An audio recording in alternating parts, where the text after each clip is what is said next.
Hello, I'm Wendy, and that's Beth. And Hello. we would like to take a moment to welcome new listeners. So welcome, Nafi and bienvenidos bitches to Fruitloops, Serial Killers of Color. Fruitloops Serial Killers of Color is a weekly podcast hosted by us, Mm-hmm. a multiracial, multi-generational set of BFFs. How did we get here? Well, when we realized that podcasts like ours about marginalized perpetrators and victims with hosts like us didn't exist, we just decided to do it ourselves. Yes, so join us as we tell the fascinating stories of the crimes and the victims that often go untold by the mainstream media. And because context is everything, we often add in historical and cultural details of the crimes and criminals in order to get a sense of what might have led to these crimes. We love talking about true crime, but we also use these true crime stories as an opportunity to talk about race relations, systemic racism, policing, history, and culture. We learn something new every day, and we hope that you do too. We are really excited to share that Apple Podcasts has featured us as a creator we love. Throughout the year, Apple Podcasts celebrates well-established podcasters leading their categories, and we were selected for True Crime. Hip hop air horns! So dive into our feed and share an episode with a friend. You can expect to hear a new episode every Thursday. Oh, and be forewarned, we do sometimes use explicit language, and some of the content we discuss may be disturbing to some listeners. But we also have a lot of fun, so join us. On a hot summer night in 1988, Jane Borowski was stabbed 27 times by an unknown man. She was 7 months pregnant. My name is Jane Borowski. I survived, and I remember everything. Jane is the lone survivor of a serial killer. I'm your host, Jennifer Amell, and this is Dark Valley. Join us in our search for America's unknown serial killer. Subscribe to Dark Valley. Out now. This podcast contains adult themes and language, and some of the things that we discuss may be disturbing to some listeners. In this podcast, we discuss sexual assault, torture, race, and murder. Listener discretion is advised. Please take care of yourself.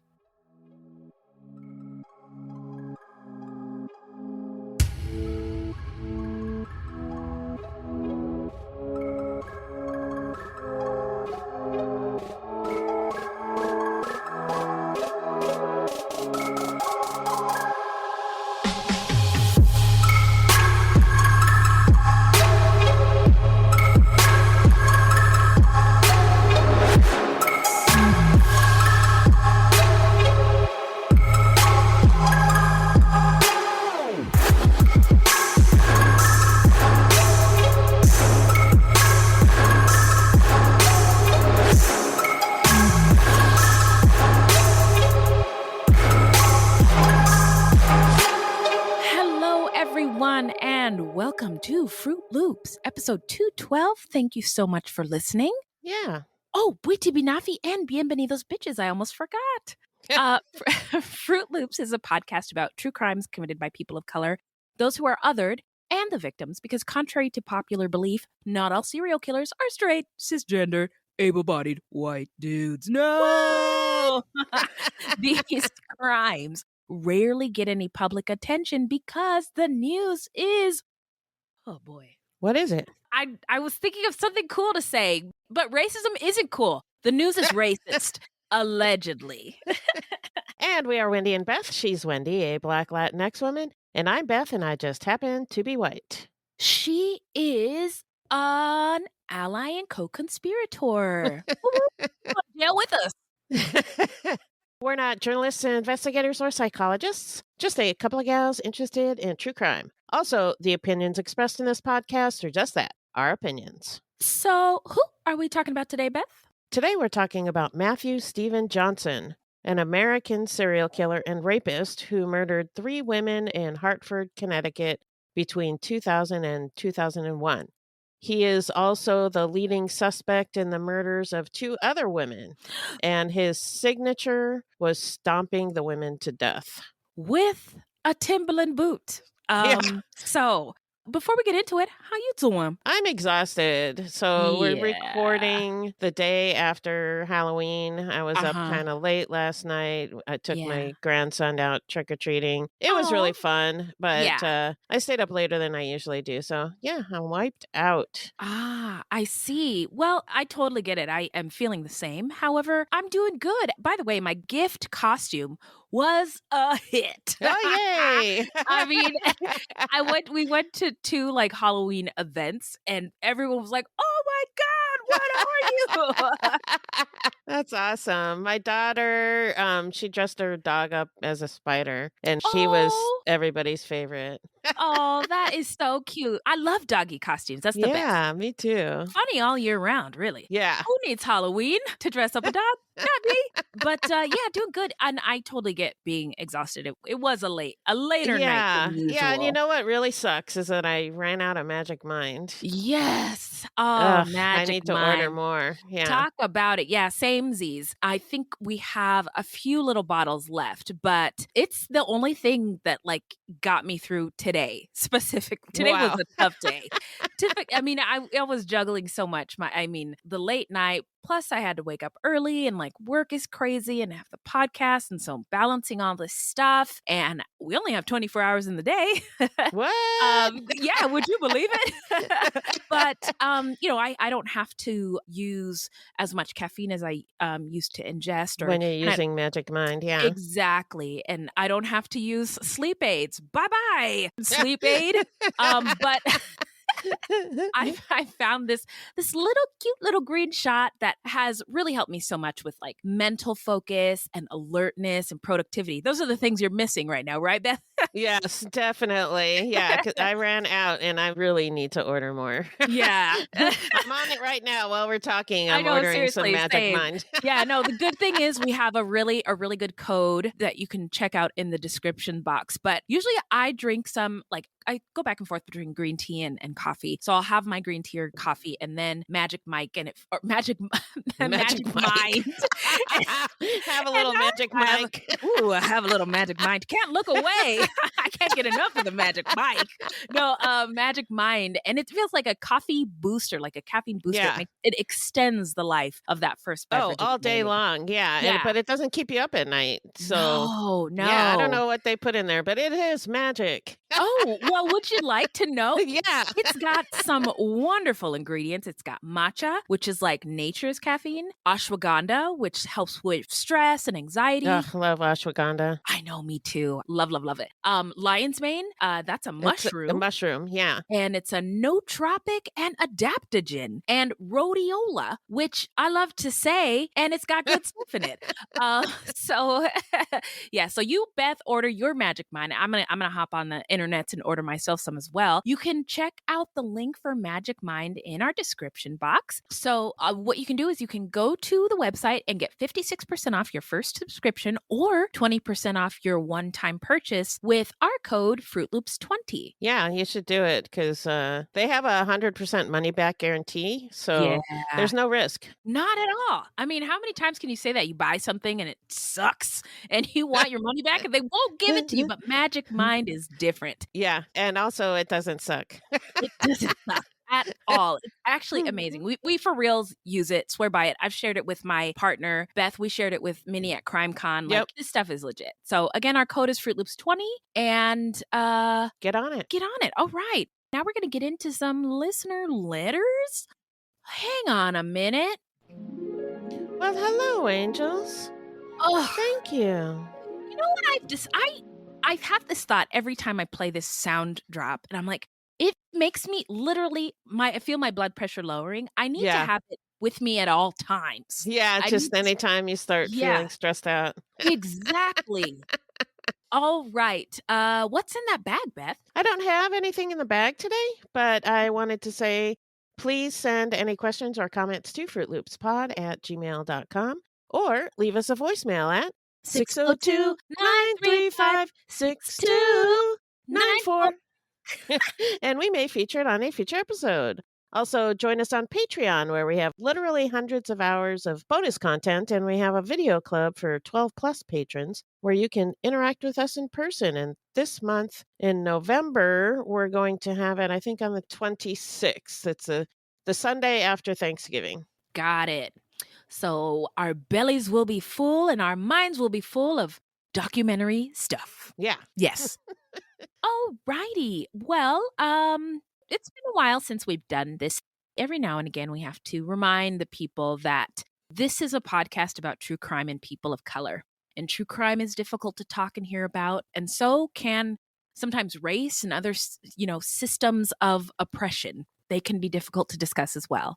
But it's just part of the world that we live in. And we live in this world. We want it to be great. And we should be able to talk about the way things are and how we can make them better. And this is a safe space where we can have discussions that are sometimes difficult about all of the things. We are all learning all the time. Sometimes we make mistakes when we're having these conversations, but we cop to it, we learn from it, and we keep it moving on our collective quest to be our best sexy selves. Amen. And we welcome all our listeners to be a part of the conversation on Facebook or Twitter at FruitLoopsPod, or email us at fruitloopspod@gmail.com. That's right. So we're going to take a quick break, and then we're going to get into the story when we come back.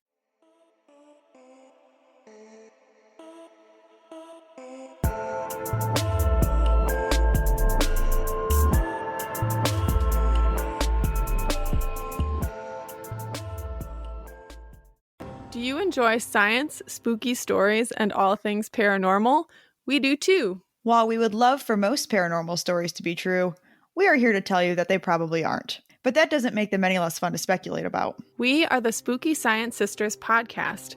In this podcast, we bring you bi-weekly discussions on possible scientific explanations behind the supernatural. Backed up by research articles and other credible sources, we do deep dives into things like archaeology and physics, and share in-depth discussions with topic experts. Visit us at SpookyScienceSisters.com to listen to a couple of skeptics debunk some of your favorite alien encounters, cryptid sightings, and ghost stories with science, sass, and a significant amount of laughter.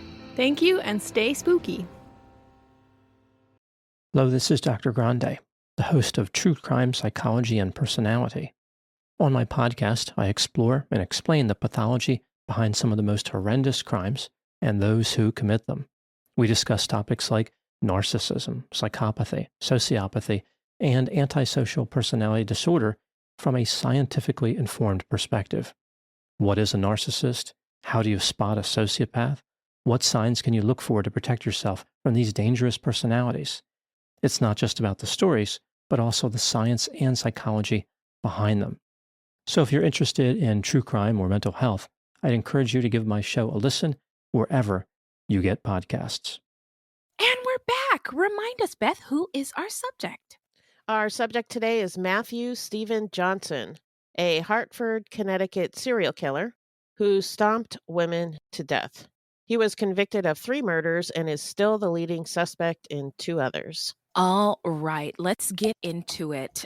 We want to say love and light to the victims, their families, and their loved ones left in the wake of this brutal set of crimes. Yeah. And the community as well. So rest in power, Queens, to Aida Quiñones, who was 33, Rosalie Jimenez, who was 32, Alicia Ford, who was 37, LaDawn Roberts was 28, and Rosalind Casey was 32. Rest in power, Queens. Yeah. So now let's get into the setting. Take us there, Beth. Well, the setting is Hartford, Connecticut. Hartford is the state's capital and one of the oldest towns in the state. Prior to European invasion, several groups of native peoples lived in the Connecticut area, including the Nipmuc, Mohegan, Pequot, and the Niantic. Though all of them spoke related languages and shared many cultural similarities, each tribe had its own leadership and its own territory. Connecticut's name is derived from the Mohican word Quonetakut, which translates to long tidal river, and that's reference to the Connecticut River. It is the longest river in New England at 407 miles long. The colony of Connecticut was founded in the early 1630s. And in 1636, a large group of Puritans came from Massachusetts and settled in Hartford. Hartford was originally agrarian, with fertile fields and abundant crops. But its place on the river quickly established the city as a center for commerce. It became a banking and insurance center and is sometimes called the insurance capital of the world. Hartford grew to be one of the most prosperous cities in the nation, and by the late 19th century was the wealthiest city in the country. Wow. Yeah. Connecticut? Oh my God. Everybody's sleeping on Connecticut. I had no idea. The role of the insurance industry was crucial to the viability of slavery. Yeah. Connecticut businesses insured slaves as property. Mm-hmm. So, Mm-hmm. not life insurance. All property. of the ones that we know Yeah. of did it. Yeah. Yeah. Aetna Life Insurance Company, or ALIC, was incorporated in Connecticut in 1853. Yeah, and there's a whole list of other ones. Wells Fargo. Wells Fargo is a bank, but they gave out loans for people to buy property, Right, including enslaved human beings. So that's a horrific history. If you want to look into it further, check the link. In March 2000, Aetna, the nation's largest health insurer, apologized for participating in slave insurance 150 years ago and expressed its regret over participating in this deplorable practice.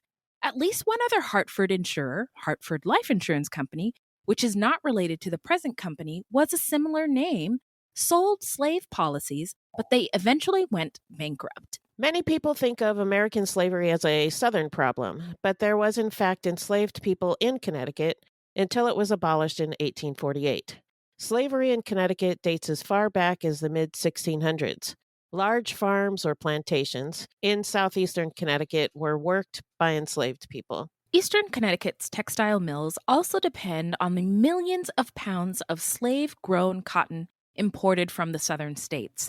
The Connecticut Courant newspaper profited by publishing runaway slave ads. Wow. Yeah. Connecticut's growing agricultural industry fostered slavery's expansion, and by the time of the American Revolution, Connecticut had the largest number of enslaved people in New England. Whoa. At one point, more than 5,000 Black people were enslaved in Connecticut. Whoa. 1 in 4 Connecticut estates enslaved at least one Black person by the start of the Revolutionary War. Wow. Holy moly. After the war, new ideas about freedom and the rights of men brought about the movement to end slavery in the United States. But by contrast to neighboring states, emancipation in Connecticut came slowly. Connecticut passed the Gradual Abolition Act of 1784, but this act did not emancipate any enslaved persons, only those who would be born into slavery and only after they reached the age of 25. This gradual process meant that slavery in Connecticut did not officially end until 1848, long after many other northern states had abolished the practice. Wow. You may have heard of the Amistad case. I love this case. I've never seen the movie, though, but I love the story. Yeah. Oh, my God. So in February of 1839, Portuguese slave hunters abducted a large group of African people, members of the Mende people, from Sierra Leone and then shipped them to Havana, Cuba, a center for slave trade. 2 Spanish plantation owners, Pedro Montes and Jose Ruiz, purchased 53 Africans and put them aboard the Cuban schooner Amistad to ship them to a Caribbean plantation. On July 1st, 1839, the Mende seized the ship, killed the captain and the cook, and ordered Montes and Ruiz to sail to Africa. I love it. But Montes and Ruiz actually steered, they tricked them. They actually steered the ship north, and the Amistad was seized off Long Island, New York. The schooner, its cargo, and all on board were taken to New London, Connecticut.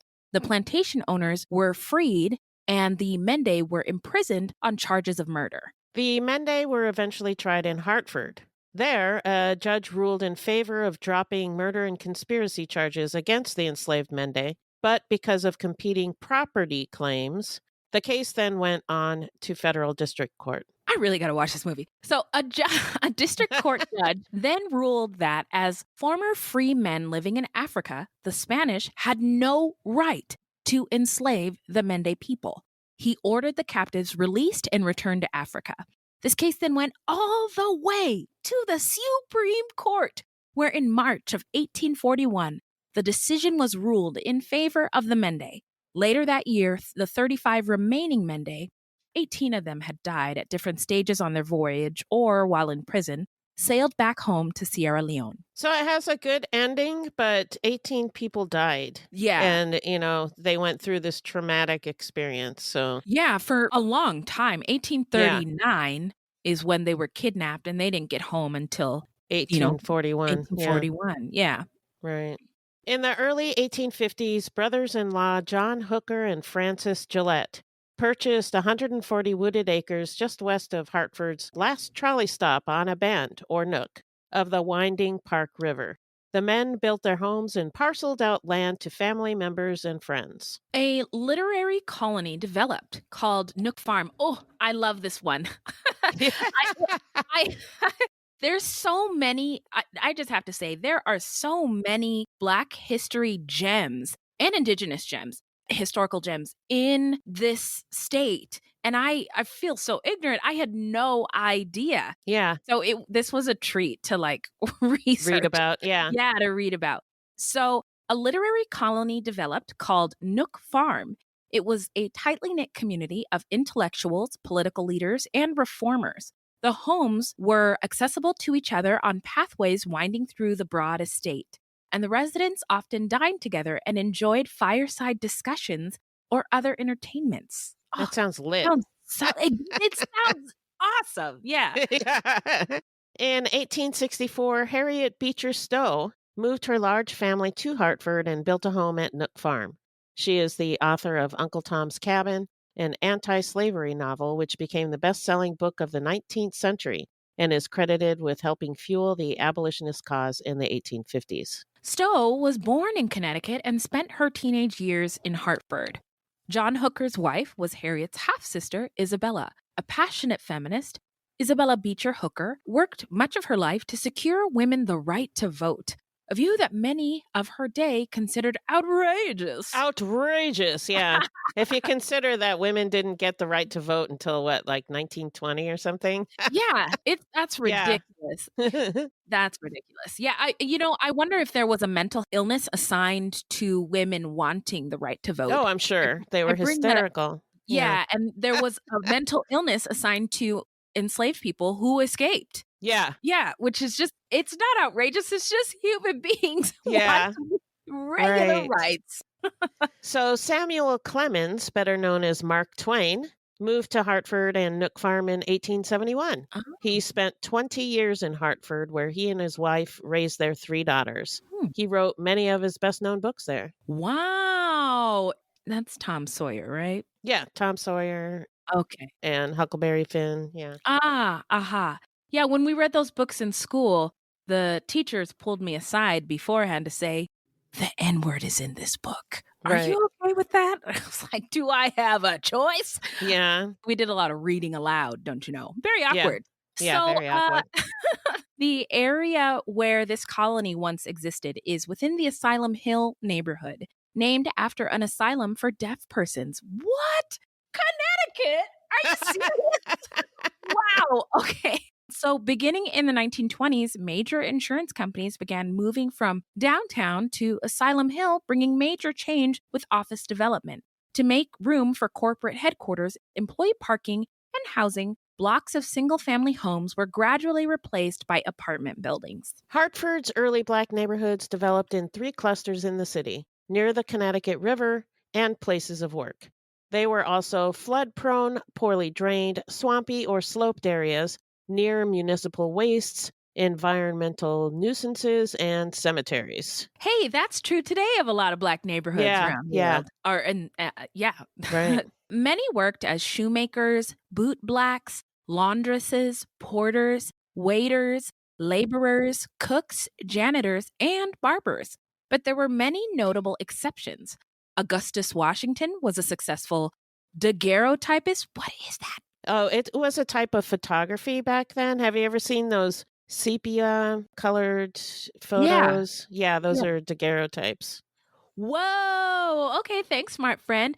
Also, renowned pianist and Kentucky native Raymond Lawson relocated to Hartford after graduating from Fisk University, which is an HBCU. Grant Williams was a correspondent from prominent Black publications such as the New York Age and the Philadelphia Tribune. I mean, I'm sorry, I gotta say, before I have a list of so many notable Black people from Connecticut over here in my notes for this case. There's just too many to list. But there's a lot more that I could have included in this. Yeah. But yeah, not time. Oh So my! yeah, Exactly. check out Yeah. the links, Check it. guys. Check it Yeah. out. I actually shouted out a bunch of TikTokers who talk about Connecticut Black history Oh, wow. specifically, and put those in the show notes. Cool. Mhm. So labor shortages during World War I quickened the pace of Black migration and movement into Hartford's northeast neighborhood, also known as the North End. From a low of about 1,700 in 1910, the city's Black population grew to about 4,600 in 1920, and by 1940 had reached just over 7,000. The North End, which includes the Blue Hills neighborhood, became a predominantly Black community in the mid 20th century. Some of this had to do with the usual suspects: racially restrictive covenants, urban renewal, and the building of the interstate highway system, which collectively reshaped where Black people could live in Hartford, pushing them further into the North End. Today, the city of Hartford's largest population group is Latinx at 45%, mostly of Puerto Rican heritage, which really surprised me. Oh, interesting. Yeah, that surprises me as well. And some of the TikTokers that I was watching were saying that their Caribbean ancestors, for some reason, decided to go all the way up there to Connecticut. Yeah. Why? We don't Why? know. Yeah, I don't know. 33% of the Hartford population is Black and 16% is white. As a whole, Connecticut is just 10% Black. So most of the Black folks are centered in cities. Yes, but it is so incredibly diverse. In fact, one of the Connecticut cities, a city in Connecticut, Bloomfield, I don't know how far it is from Hartford, but is 58% Black. And it's one of Oh, the wow. top 10 cities where there's wealthy Black people. Wow. Did So, not know that. yeah. Okay, Connecticut. Un aplauso for Connecticut.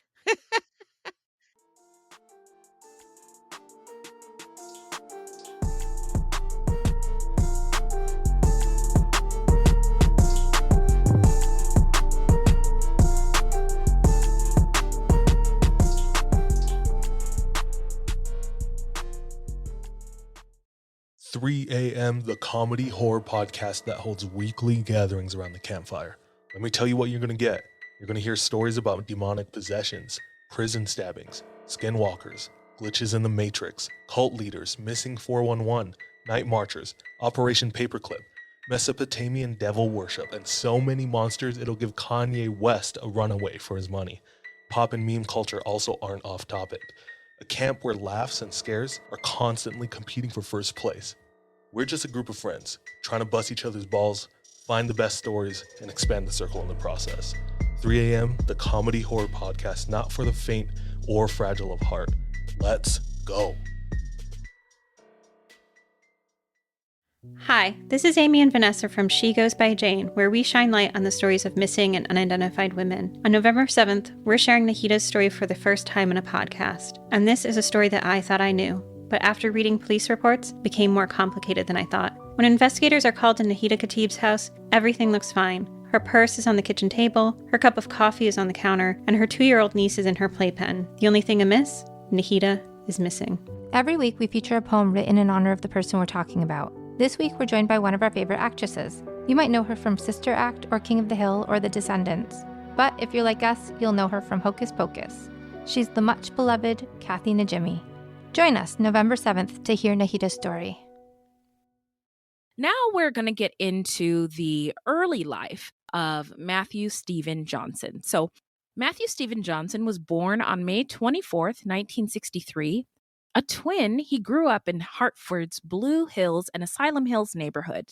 Aside from his fraternal twin brother, Mark, he also had other siblings, sources cited anywhere from 8 to 10 of them. According to early records, Matthew was a quote-unquote sweet child who exhibited immature behaviors, such as sucking his thumb. Matthew's kindergarten teacher told a psychologist that Matthew was a, quote, behavior problem from the start, highly aggressive and unable to cope, unquote. Yeah, and you know how I feel about teachers saying that about young Black boys.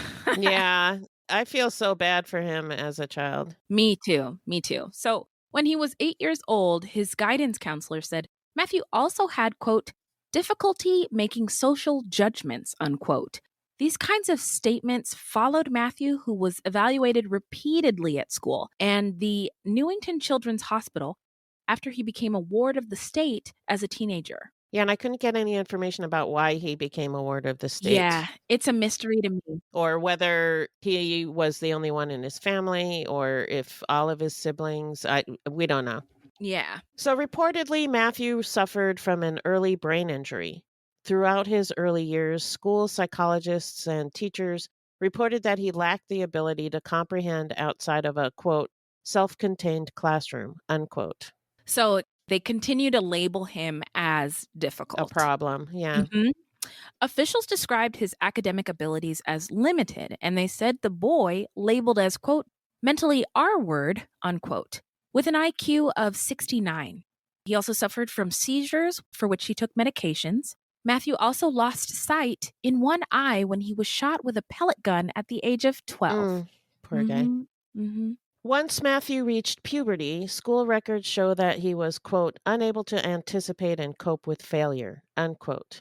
A psychologist recommended that Johnson undergo counseling with someone who was firm but empathetic on a day-to-day basis. And I wonder if he got that. It's unclear from what I could tell. It was recommended, but did he get it? I don't know. Mm-hmm. When he was 17, officials from the Newington Children's Hospital reported that Matthew had very little contact with his father, but that he visited his family, including 10 siblings, on the weekends in Hartford. Matthew earned his high school equivalency diploma and worked as a laborer. He sought help at the Institute of Living, a mental health facility. Founded in 1822, it was one of the first mental health centers in the United States and the first hospital of any kind in Connecticut. Wow. But he began rejecting his medication because he told doctors that it made him feel dizzy. Matthew was also growing tired of being evaluated all the time. One evaluator noted, quote, Matthew exhibited an attitude of apparent disinterest as suggested by his frequent deep sighs and slumped posture, unquote. But that sounds like just teenager stuff. Yeah. He began abusing alcohol and drugs to cope, and described as a drifter, he often stayed in Hartford shelters. So now we're going to get into the timeline. Hit it, Beth. In 1979, Johnson was arrested on charges of first-degree burglary and assault. He was sentenced to 6 months in prison, but only served 2. In 1980, Johnson robbed and assaulted a pregnant woman in a restroom at Hartford Civic Center. As a result of the attack, she miscarried. In 1982, he nearly killed a night watchman during an attempted robbery inside the Cathedral of St. Joseph in the city's Asylum Hill neighborhood. The man ended up with a brain injury. Johnson was 19 at the time and lived in a home for troubled youths. Utes. The Utes. For that offense, Johnson was sentenced to 10 years in prison, and he served 4 years. In 1988, Johnson forcefully restrained a woman on the street. He threatened to kill her, punched her in the face, and knocked her to the ground before she was able to break free. Yeah. He was caught and sent to prison. But when he returned to Hartford in October of 1990, he continued to assault women. But wait, there's more. He pulled a 40-year-old woman into the back of a building on Washington Street and told her, quote, don't make me kill you, unquote. He forced the woman to perform sexual acts before she was able to break free, and he was caught. In each of these cases, Johnson was caught because the women identified him, so he wasn't going to let that happen again. In 1997, he was released from prison after serving time for rape and violating his probation. He was placed on the state's sex offender registry. On June 20th, 1999, the body of LaDawn Roberts, who was 28 years old, was found beaten to death and left on the rear porch of an abandoned building. Her skull was crushed, and she was cut on the neck and chest. LaDawn was born and raised in Hartford in a household with 8 brothers and a sister, growing up with a large extended family of aunts, uncles, cousins, and friends. At the time of her death, LaDawn was 5 months pregnant. Oh, God. LaDawn was last seen alive at approximately 11 p.m. on June 19th, 1999. Police found her body about 7:30 a.m. the following morning. They were led to her body by a series of anonymous telephone calls. The caller was never found. The state medical examiner said the cause of death was a blow to the head. On the afternoon of April 16, 2000, the body of Aida Quinones, 33, was discovered beneath a highway overpass at Capitol Avenue and Laurel Street in Hartford. Aida was originally from Puerto Rico, and she did not have family in Hartford. She struggled with a heroin addiction and was often desperate, without a home and alone. Poor thing. Yeah. So Aida's body was found lying face down and covered with dirt and gravel. The positioning of Aida's arms and the abrasions on her back and buttocks indicated that she had been dragged a short distance to the location where her body was found. Her shirt and sweater had been pushed up to her chest, and her pants had been pushed down and dangled from her left leg, revealing the lower portion of her naked torso. Although Aida's right shoe had been removed and was found in the vicinity of her body, her left shoe remained on her left foot. The rest of her clothes and the contents of her purse were scattered around the crime scene. Also found were several Newport cigarette butts. The medical examiner determined that the cause of death was blunt force trauma to the head and manual strangulation.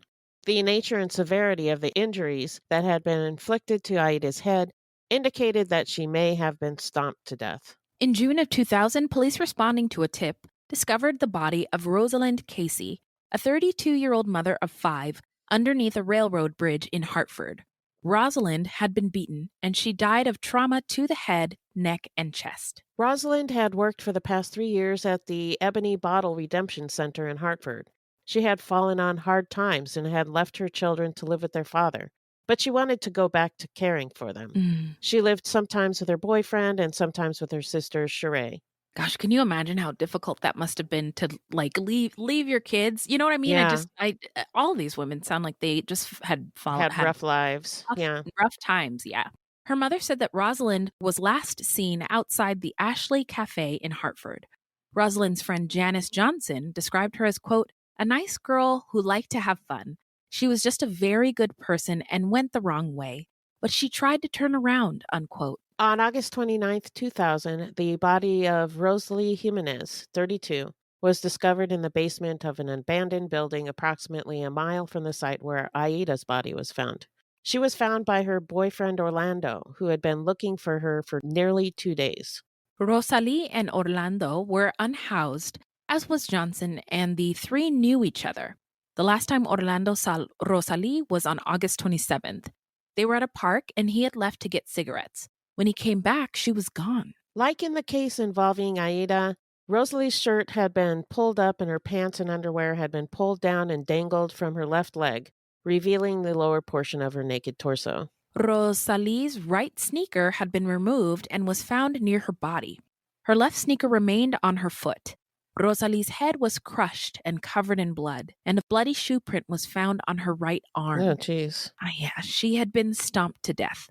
An autopsy established that the cause of her death was blunt force trauma to the head and neck. The injuries inflicted on Rosalie's head and neck were consistent with forceful contact with a wall or the ground and with the repeated stomping of a foot. A dried blood-like substance was found under the fingernails of Rosalie's right hand. Later, DNA testing of this substance revealed that it matched both Rosalie and Johnson's genetic profiles. It was much later that they did those DNA tests. Aw, man. About 11 months later, on July 22nd, 2001, the body of Alicia Ford, 37, was found next to the loading dock of an abandoned building about a mile from the location where Aida's body had been found, and a mile from the location where Rosalie's body had been found. Alicia had moved to Hartford from New Britain to participate in a long-term alcohol treatment program.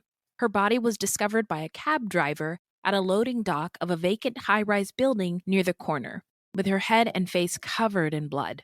Like in the cases involving Aida and Rosalie, Alicia's shirt had been pushed up and her pants and underwear had been pulled down and dangled from her left leg, revealing the lower portion of her naked torso. Unlike in the cases involving Aida and Rosalie, however, both of Alicia's sneakers remained on her feet.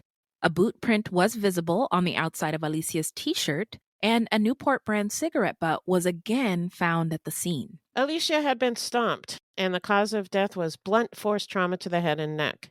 Injuries that Alicia had sustained to her throat also indicated that she had been manually strangled immediately prior to her death. It was determined that a size 11 Timberland boot was most likely what left the boot print. Forensic testing conducted on a blood-like substance found on Alicia's chin revealed the existence of at least 2 genetic profiles, one of which was later matched to Johnson's. So now we're going to get into the investigation and the arrest. What the what, Beth? In 2001, police set up a task force to solve the slayings of 8 women in Hartford since 1994. In January of 2002, the case took a major turn when the DNA database turned up a match for evidence found on the cigarette butts and the victims' bodies. Yeah! DNA comes through again. Woo!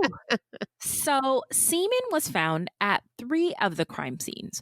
One state scientists compared the DNA found on the bodies with Johnson's DNA stored in the state's database of convicted sex offenders. They obtained a match, and Johnson was named as a suspect. Until the DNA was matched with crime scene evidence, the cases were classified as unsolvable. Oh, geez. On January 2nd, 2002, Johnson was picked up from a shelter and taken to Hartford Police Headquarters for questioning. As it turned out, Johnson smoked Newport brand cigarettes. Yes, but so do a lot of black people. Yeah. I mean, I've never seen Newport, like you see Newport ads in the hood, like, yeah. And I remember Newport ads in black magazines that my parents used to subscribe to. But I've never seen a white person in a Newport ad or Newport posters in like wider neighborhood establishments. Yeah. Never noticed. Yeah. Yeah. So he was shown a color photograph of Aida Quiñones and asked whether he knew her. After studying the photograph for approximately 1 minute, he stated he did not. Johnson was then asked if he could explain the presence of his semen in Aida at the time of her death, and he could not do so, claiming that he had not had sexual intercourse with a woman since 1982. Okay. Yeah, all right. That's the story he's sticking with, huh? Okay. Yeah, that's it. He was then arrested and charged with the murders of Aida Quiñones, Rosalie Jimenez, and Alicia Ford. There was not enough evidence to link Matthew Stephen Johnson with the murders of LaDawn Roberts and Rosalind Casey.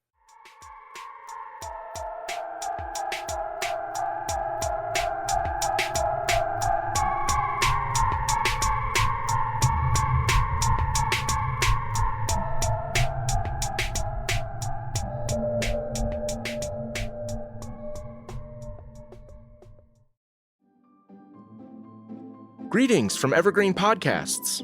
We're rolling out a listener survey and we want to hear from you. The information in the survey will help us gather statistics and in turn make our shows more appealing to advertisers.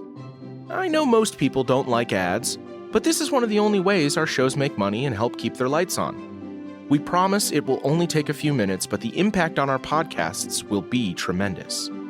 As a token of our appreciation, we'll randomly select one lucky participant each month to win an exclusive merchandise package from Evergreen Podcasts.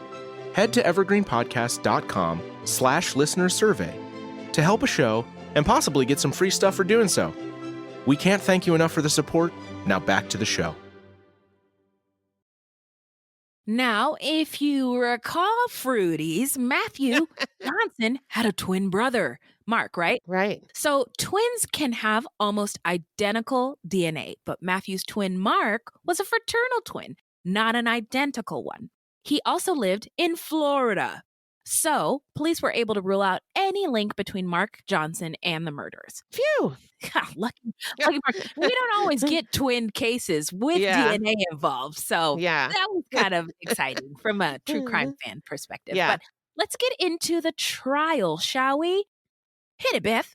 State forensic investigators used blood spatters, cigarette butts, and semen samples to tie Johnson's DNA to all 3 murders. The boot print from Alicia Ford's body was matched to a Timberland boot that Johnson owned. Nationally recognized criminalist Henry Lee analyzed the evidence and concluded that Johnson was the killer.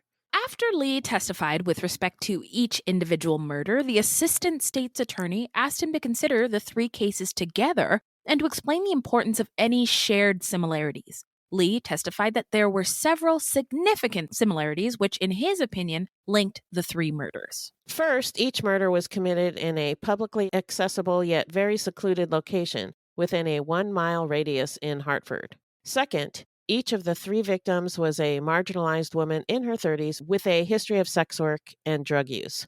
Third, each victim's clothing had been positioned in a similar fashion. Fourth of all, the victims had been killed in a similar manner.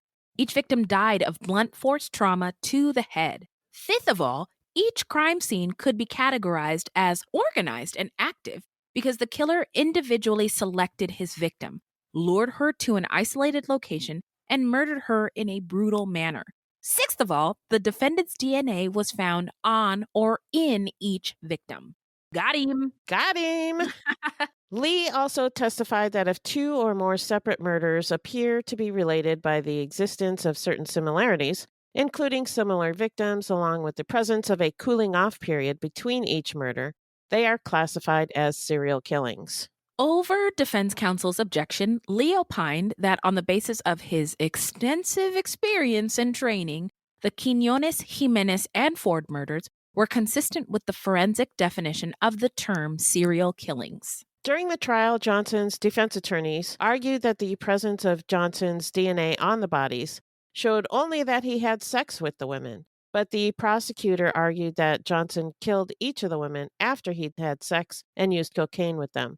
And then something triggered Johnson to become violent, and he didn't stop beating the women until they were dead. In 2004, Johnson was found guilty of the 3 murders. The judge, who said he hadn't seen such brutality in nearly 20 years on the bench, sentenced Matthew Stephen Johnson at age 40 to 3 consecutive life sentences. Throughout the 3-week trial and at his sentencing, neither his mother nor his siblings appeared in court.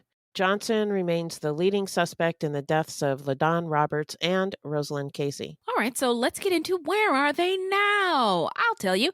So Matthew Stephen Johnson is currently incarcerated at Cheshire Correctional Institution in Cheshire, Connecticut. He also most likely will die there. Yeah. And he has never admitted guilt. Yeah. So let's get into our takes. What are your hot takes, Beth? Well, he had a brain injury and was basically rejected by his family and society.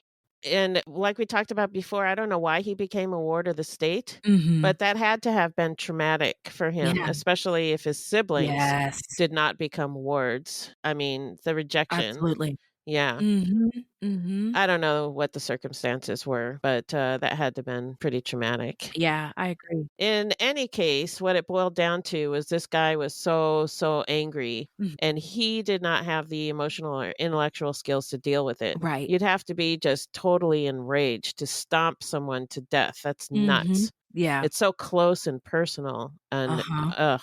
So I watched a TV show on this case, Mark of a Serial Killer. Yeah. And several times they talked about how he just wanted to obliterate these women. Yeah. And I think that's a good word. He wanted to obliterate them. Yeah. And, you know, I don't know if there's something to this, but what was it about them? Like the These fact that they particular were women? Yeah, that they were women. Was it the fact that he could do it? Yeah. I'm not 100% sure. Maybe he was just angry. I mean, obviously he was angry, but I agree with I think they were vulnerable. Yeah, they were easy. They were easy targets. Yeah. Yeah.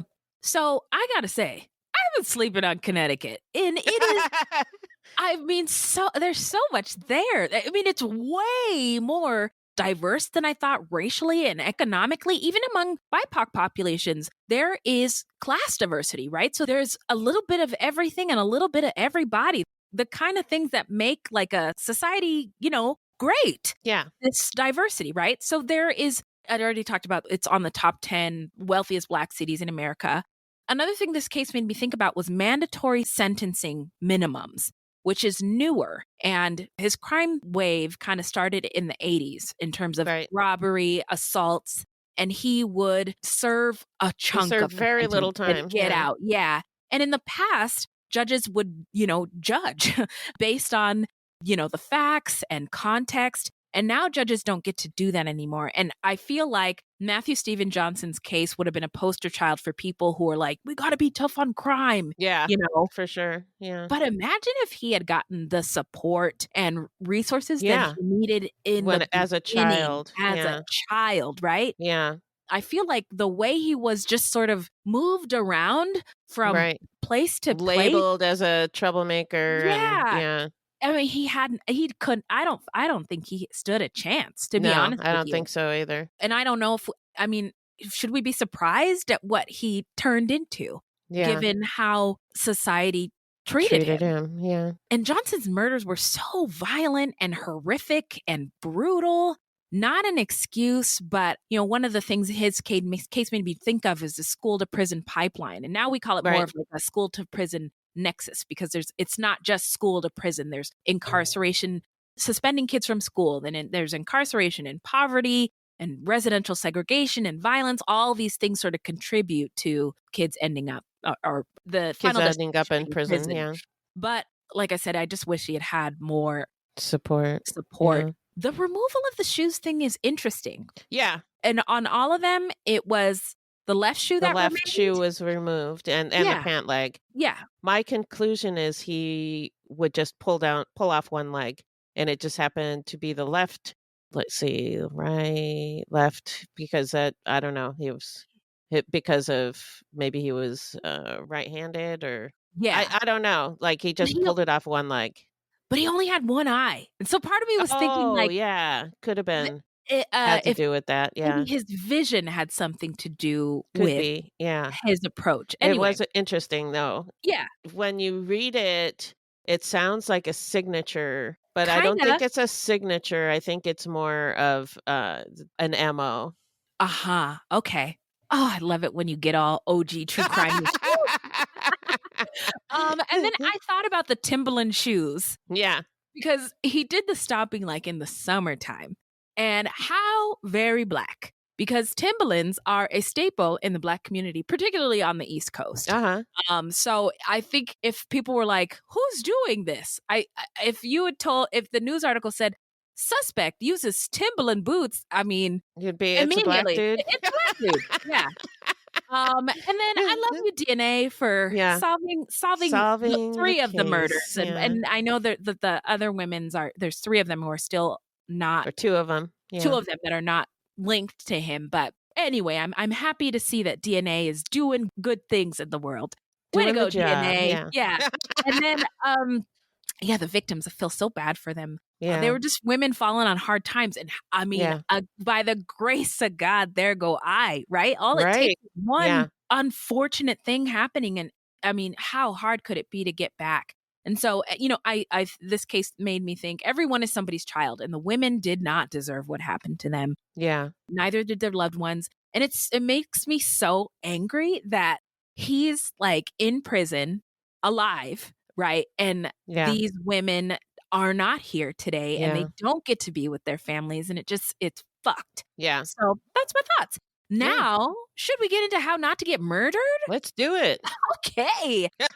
If you love true crime and you don't want to die, here's a tip for you. This segment is not intended to be victim blaming. We thought of this segment because I read somewhere that a lot of people listen to true crime because they want to know what they can do to be safer. This is not meant to blame the victims. It's just learning from other people's experiences. What you got, Wendy? Well, I just came across this one on the old Instagrams, and the account I got it from will be in the description box. It's like a mom account, a mom safety account. Okay. So these are tips on how to politely and assertively say no. Okay. First of all, no is a complete sentence, period, full stop. But you can also try this. Nah, I'm good. Or, thanks for thinking of me, but I have to say no. Or, you know what? I would just prefer not to. Or, no, thank you. Or, thanks for the offer, but I have to decline. Or, it's a no for me. Yeah. That's my favorite one. And this one, can I give it a think and get back to you? Or, oh, I'm so sorry, I already have plans. Or, I'm so sorry, I'd love to, but I'm so busy. My personal favorite is, I'm sorry, I don't want to do that. Or, I'm so sorry, I just don't want to. That sounds like it sucks. No thanks.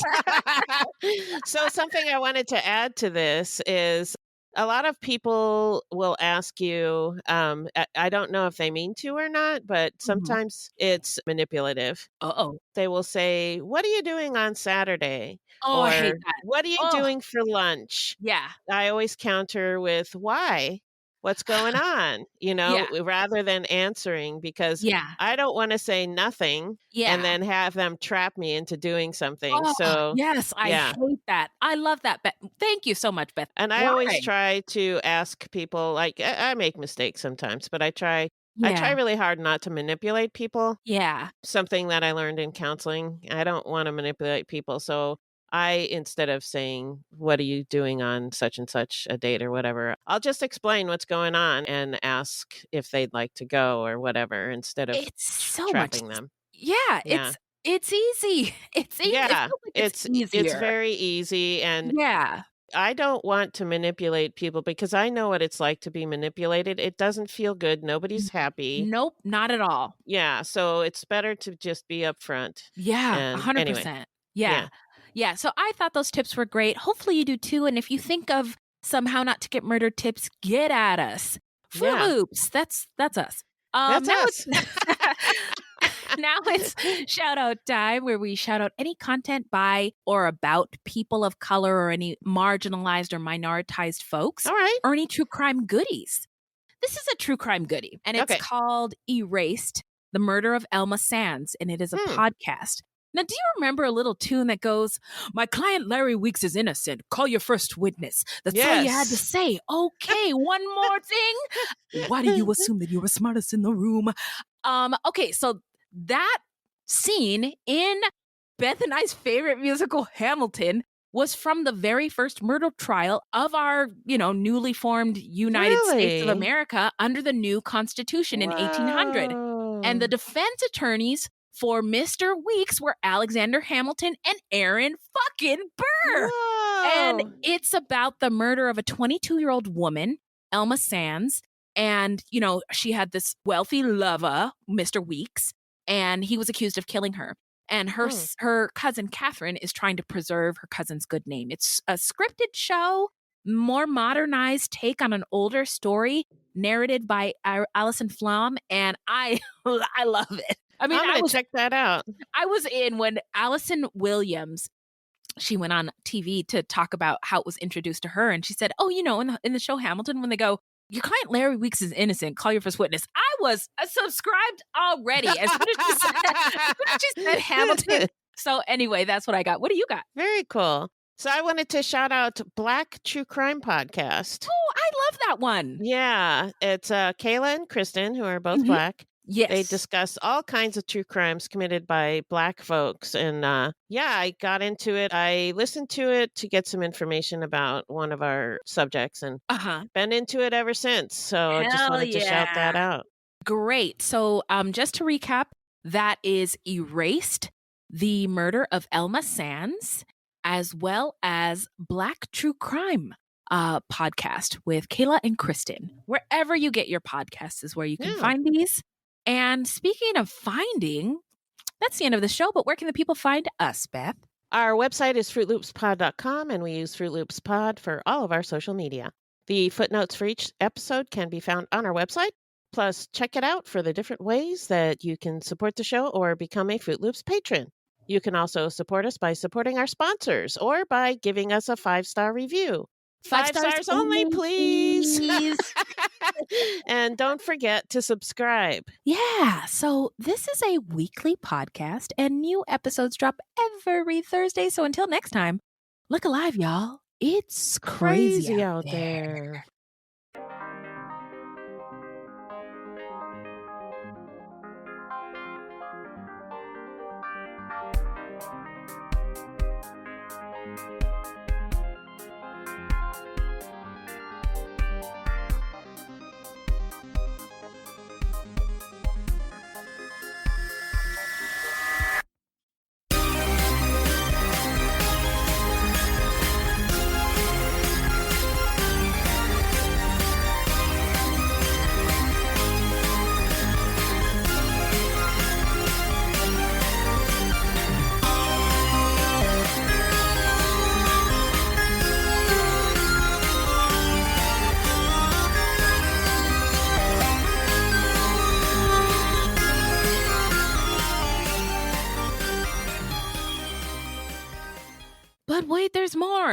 needs Halloween to dress up a dog? Not me.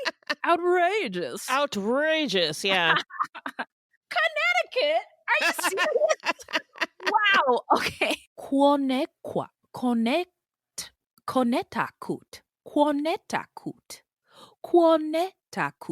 Okay, Connecticut. Un aplauso for Connecticut. Ute them. Utes. The Utes. What is that? Okay. Okay. Yeah, all right. That's the story you're sticking with, huh? Okay. Yeah. It's fucked. Yeah. So that's my thoughts. Fourth of all, got him. Phew. Lucky Mark. Beth and I's favorite musical, Hamilton. I really got to watch this movie. My client Larry Weeks is innocent. Call your first witness. That's all you had to say. Okay, one more thing. Why do you assume that you're the smartest in the room? That sounds lit. It sounds awesome. Instagrams. Cheshire. Cheshire. Yep. Not Cheshire. Nope. Cheshire. Cheshire Grin. Cheshire Crap. Cheshire. It's okay. Cheshire. Cheshire.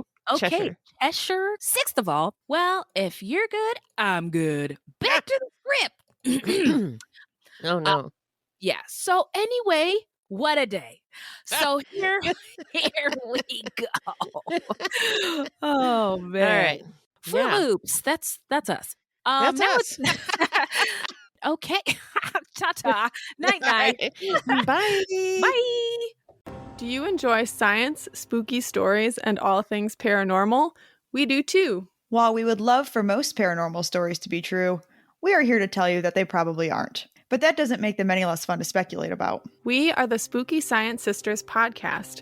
In this podcast, we bring you bi-weekly discussions on possible scientific explanations behind the supernatural. Backed up by research articles and other credible sources, we do deep dives into things like archaeology and physics and share in-depth discussions with topic experts. Visit us at SpookyScienceSisters.com to listen to a couple of skeptics debunk some of your favorite alien encounters, cryptid sightings, and ghost stories with science, sass, and a significant amount of laughter.